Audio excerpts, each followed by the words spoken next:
Let's just do this Rush Limbaugh so that we can get this out of the way, and then we're going to do a little debate preview. Wow, Rush has done. He's had some work. He's just looking a little weird. Oh my God, he's a smooth boy. What a handsome fatso. Oh yeah. I think Bernie's smooth. Damn.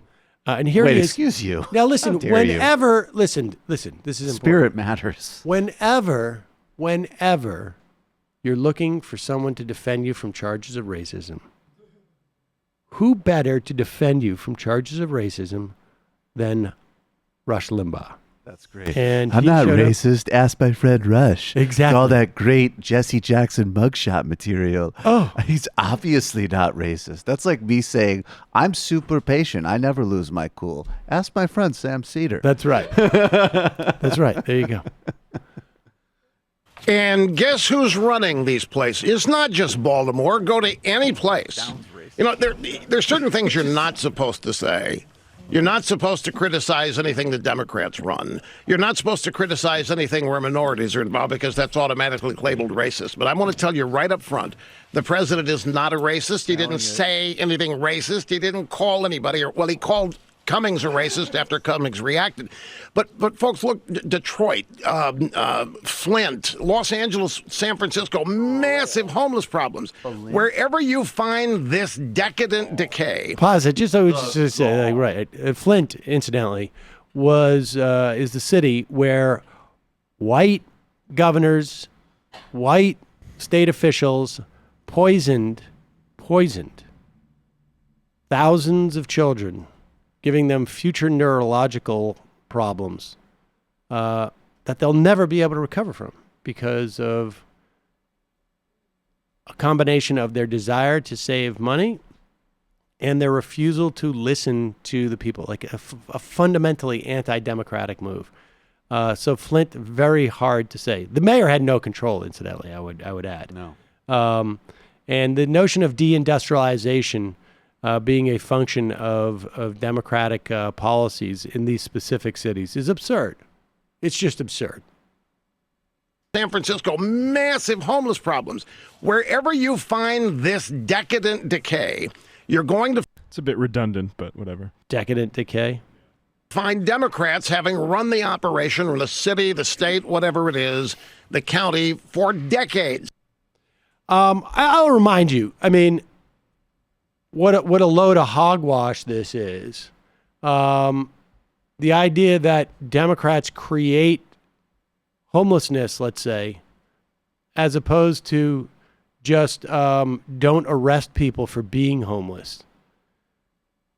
I'm looking now at the Rockefeller Institute for Government. It is the Who Gives and Who Gets page. Explore the balance of payments between states and the federal government. There are the balance of payments. There are some states that contribute more to the federal government than they get back. Those are Massachusetts, Connecticut, New Jersey, New York, Illinois, Washington State, Colorado, a couple others. The vast majority of the ones that are taking payments that are actually getting are controlled by Republicans, where money is coming in. I mean, so the idea that that there is problems as measured by sort of how much revenue is generated versus how much is spent, that there are problems with places specifically as a function of being governed by Democrats is absurd.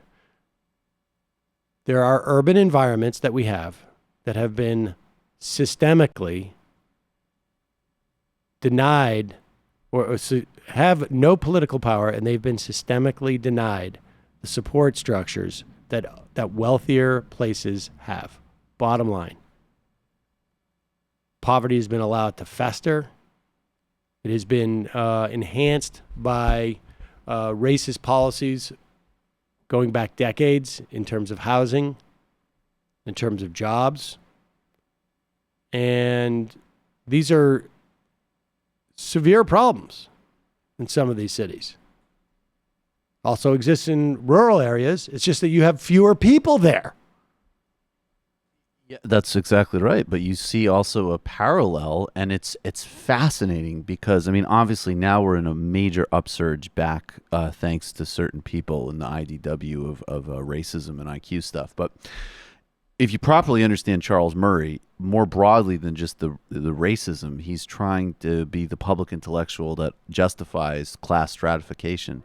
And so his books after the bell curve, he started writing on how poor white people had losing innate ground. losing ground was all about how people in Appalachia and so on were decadent and living in decay and didn't have the intelligence and the discipline to succeed in capitalism, because that's what all this stuff is first you deindustrialize, oppress, and everything else to these people, and then you have to build a narrative to justify. So that's actually all Trump's doing in his like crude demagogic way. And I just want to say a brief, Well, it's not also all that Trump's doing. That's why he got there. and that's why he got there. Because it's the flip side of, and we said this many I meant times specifically during these the tweets, yeah. during the campaign, that when the Republican Party says you're immoral and that's why you're poor, the flip side of that is if you're the richest person on the stage, you are the most powerful and Deserving. and deserving. And that's why Mitt Romney and Donald Trump are the same thing in that respect. Exactly. And it's why when Jeb Bush said anything, Donald Trump was just like, I'm a billionaire, supposedly. Right. And so according to the entire principles that you've established around the Republican Party and a worldview of conservatism, I'm better than you. Right. I think that and also this is less important, but I mean the idea of calling Elijah Cummings, obviously I have very different politics or significantly different politics than Elijah Cummings, but I happen to he's definitely my favorite member of the House Democratic leadership by far. And just going back a couple of months when there was that whole melodrama when Rashida Tlaib did the whole I forget what she's basically made a point about racist attitudes, even if you don't have it, even if in your own awareness you're not explicitly racist. And that guy on the committee cried and had a meltdown. I don't know if people are remembering this. Of course, it came out that he had in fact said multiple birther and racist comments. But Elijah Cummings, I mean, in a perfect distillation of all of these dynamics, basically comforted the guy. And the guy did a whole Meadows, Mr. Chairman, you and I are friends, and all this stuff. And Cummings actually was like, in fact, yeah, we are friends. But he had to psychologically comfort and protect this guy because he had a meltdown about her making a basic point about entirely race baiting exercise, which was all they were doing by literally having a black woman from the Trump organization stand mute, looking into space while they were like, looky here, he can't be racist. Meanwhile, the